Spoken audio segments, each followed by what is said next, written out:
Hello, bonjour, namaste, ni hao, and ohio, everybody. What is going on? It is Gale right here. Welcome back to the YouTube channel once again for another Danmachi Memoria Freese video. And today we're going to be trying out the new April Fool's unit for this year. We're going to be trying out the Bete Loga. Now, of course, if you guys haven't watched yesterday's video where we went over his details and his skill and abilities, be sure to check out that video. It's pretty darn good, to be quite honest. And of course, if you guys want to enjoy this video, please be sure to leave a like down below. Subscribe to the channel for more Danmachi and Danmachi Memoria Freeze content. And of course, leave a comment down below as well, letting me know, did you try out the Bete for yourselves? Did you like him, dislike him? Let me know in the comments. I'm very curious to see what you guys have to say down below. But getting into the testing phase, this guy is actually, in all honesty, probably the best April Fool's unit we've gotten. I mean, his stats don't have much to say.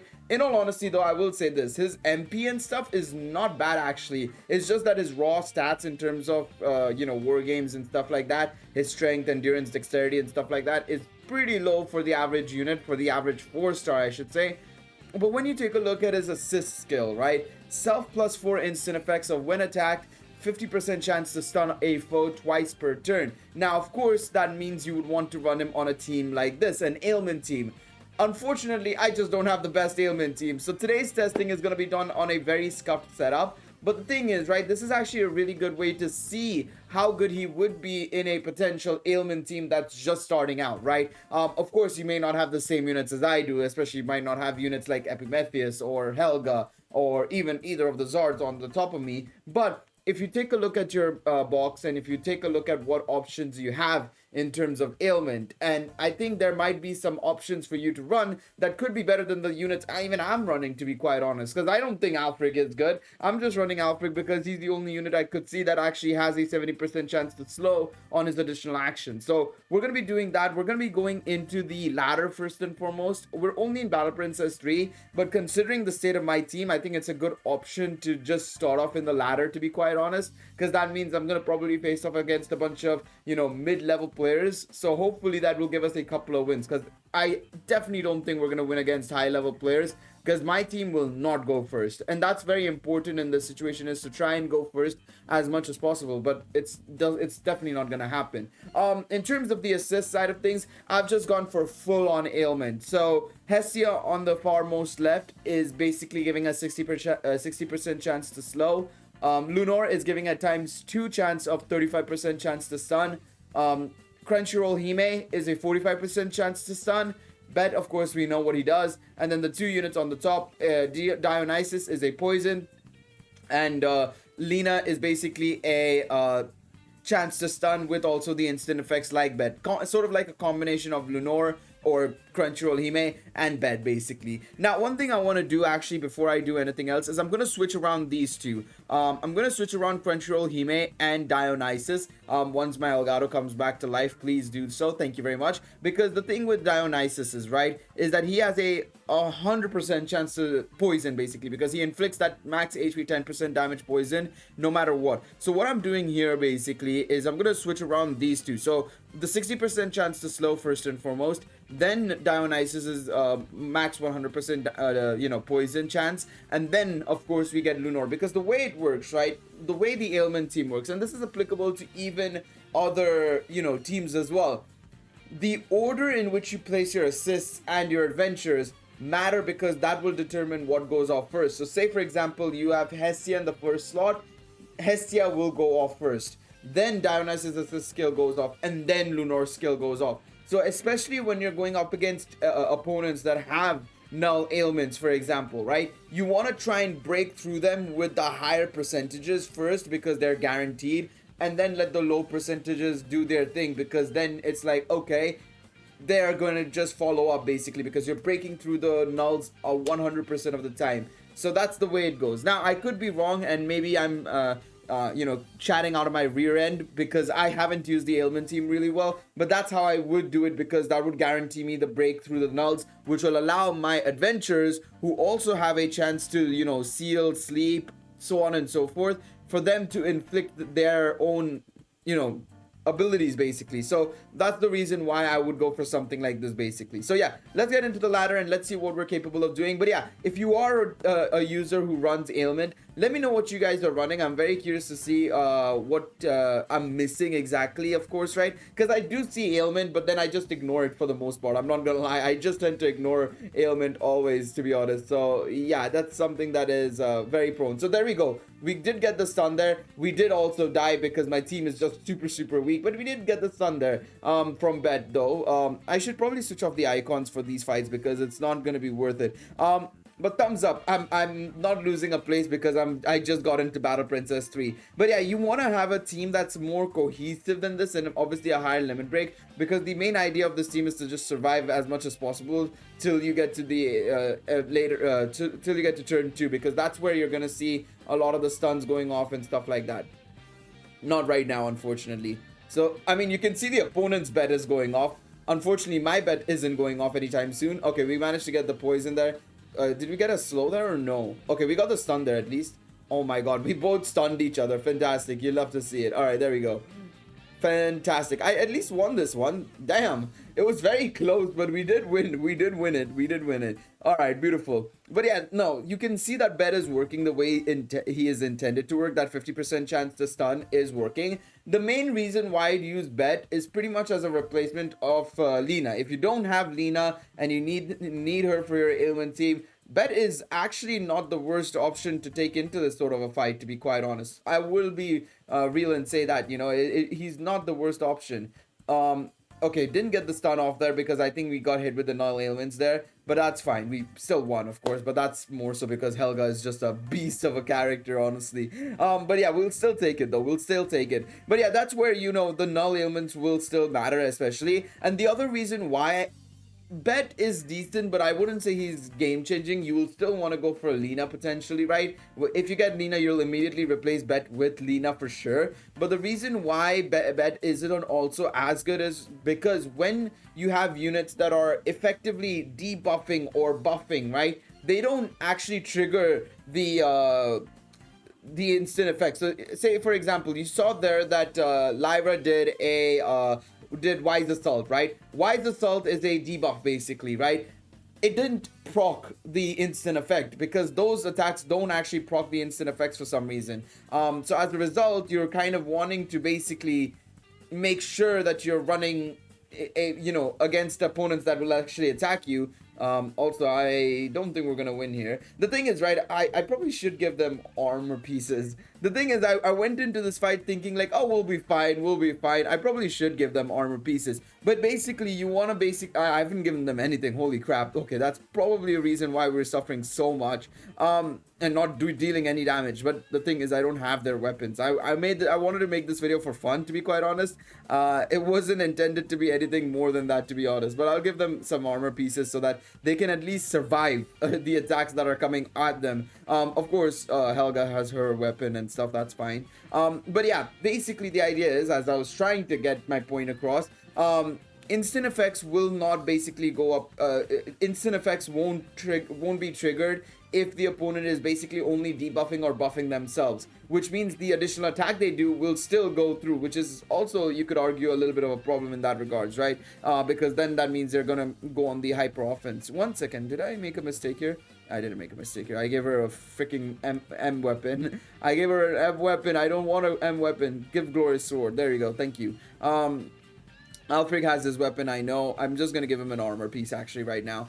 So yeah, basically that's the idea, and that's the reason why you would still see more people running Lina, because at least Lina gives a chance to stun first, and then she gets her instant effects going. So yeah, that's something to acknowledge. However, the instant effects are still good because the thing is, right, not every unit just has a buff or debuff for all their skills, right? They also still have a some of them still also have just a attack first and then then they do a buff and debuff on turn 2, or vice versa, right? So the instant effects will still be extremely useful, purely because that means that they'll be able to break through potentially one of the nulls and then help out the rest of the adventurers in their second turn or something, potentially, right? Potentially. All right, let me see if there's any other. I'm just gonna give him this Crimson Order that I have, the physical Crimson Order, and one of the breastplates. No, not that one. We'll give you this one from Magic Elise. There you go. All right, let's go into the fight and see if we can at least survive a couple of these hits now, rather than just falling over every single time. All right, magic team time. Let's see what we can do here. So we got the slow off already and a stun. Beautiful. So a lot of the things right behind this situation. Great. Thanks. I'm getting inflicted with the bed. I'm trying to be the one to showcase bed, but I'm not able to showcase bed whatsoever because I'm still, god damn it. Okay, we got the seal off. Can you stop? All right, Helga and Epimetheus are down, but we got the stun off there, thankfully. Slow seal. Oh, yes. This is what we love to see. Is this what we love to see? Don't kill, please. Man, I was really hoping I could win this one. I even did everything. I got everything off, but I still lost, man. Frustrating. But I think it's also because my team just doesn't have the right equips and right assists, right? Or especially high level assists, right? I'm assuming a lot of players will probably be running way better assists in terms of like the setup, of course, of an ailment team. I'll show you guys a proper ailment team at the end of this video for sure. But this is obviously, most of it is just for fun, even though it means that I'm probably going to lose 10 passes basically on Battle Princess 3. It's still a lot of fun. It still gives me an opportunity to try out an ailment team and see how good it is, because I was considering potentially making one for Telskir Abyss. After this, there's no way in hell I'm making one for Telskir Abyss because I can't beat half the teams I'm facing. So what's the point, right? There's realistically no point in it. I just wouldn't be able to take advantage of the ailment side of things. But I mean, we did get a win there. I think so far we've gotten like 2 wins and then just everything else has been a loss so far. So it's not the best return.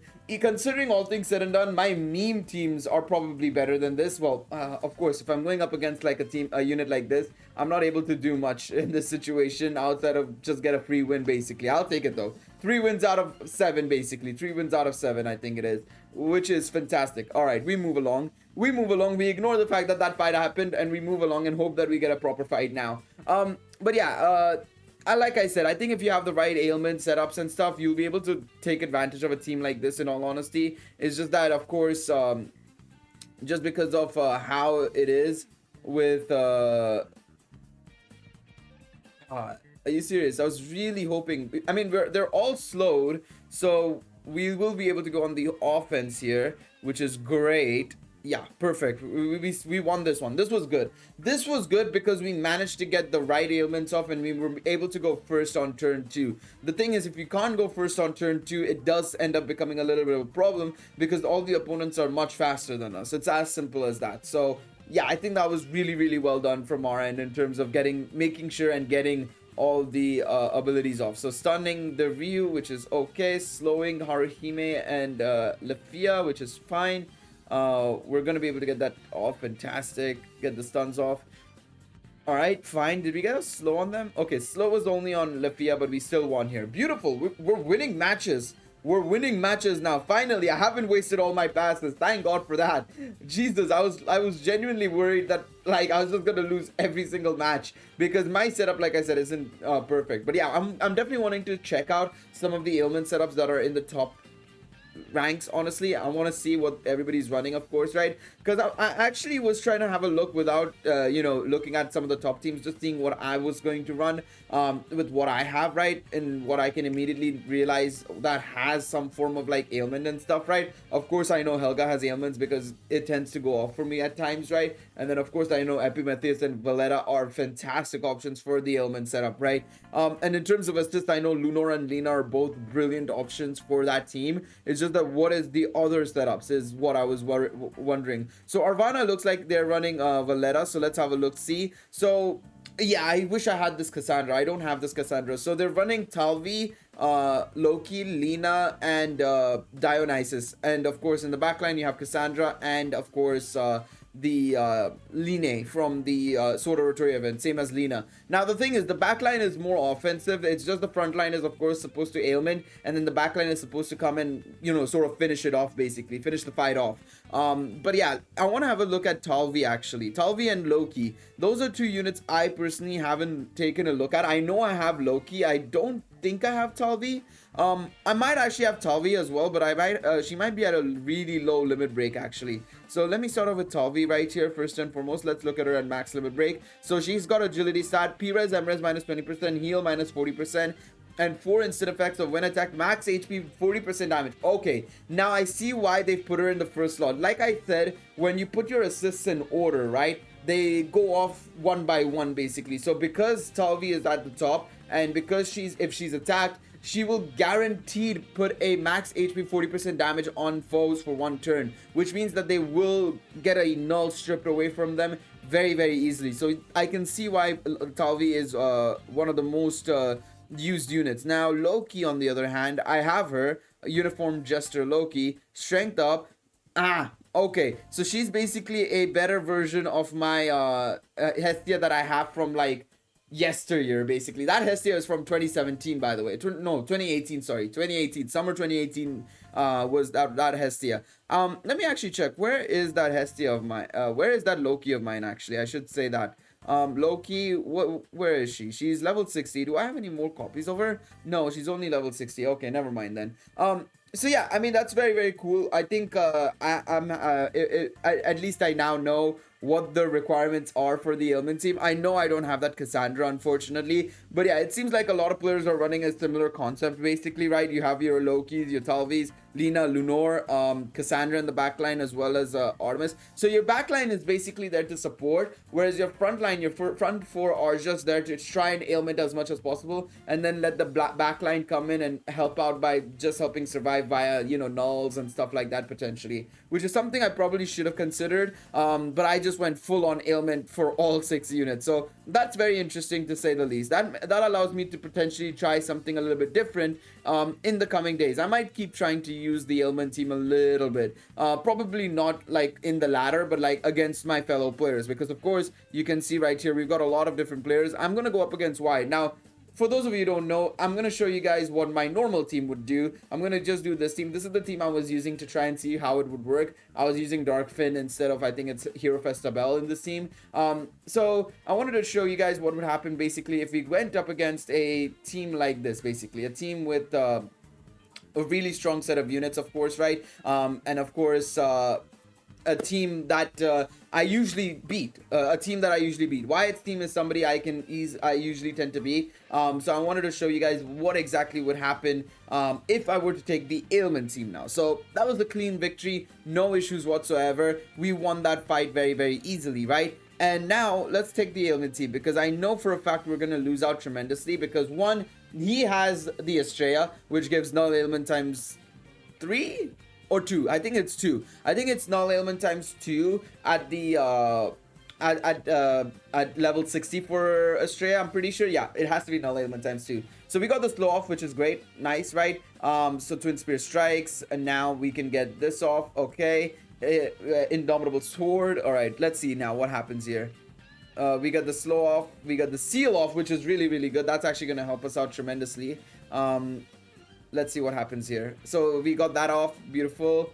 And yeah, so we won this fight actually. Damn. Okay, we got really lucky with the elements. But if you don't get lucky with the elements, the opposite will happen as well. I got really lucky with the elements there. I'm not gonna lie, I was expecting to lose that fight. I'm sorry, Wyatt. I'm so sorry, because I feel bad, because I go up against him usually as a baseline setup, because I know he's usually a King 1 player, maybe like you know, King 2 at times. So he's like that perfect wall point of like, okay, this is where, you know, the top players can come in usually. So that's why I was trying to test it out against him. But clearly that didn't really go to plan, because my ailment team still won against him. But yeah, anyways, let me know what you guys think about the new bet.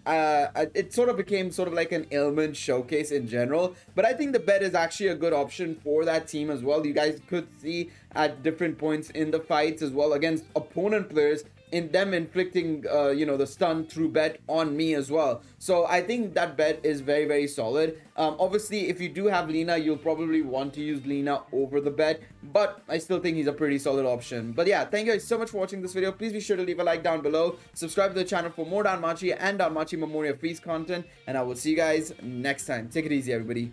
Bye bye.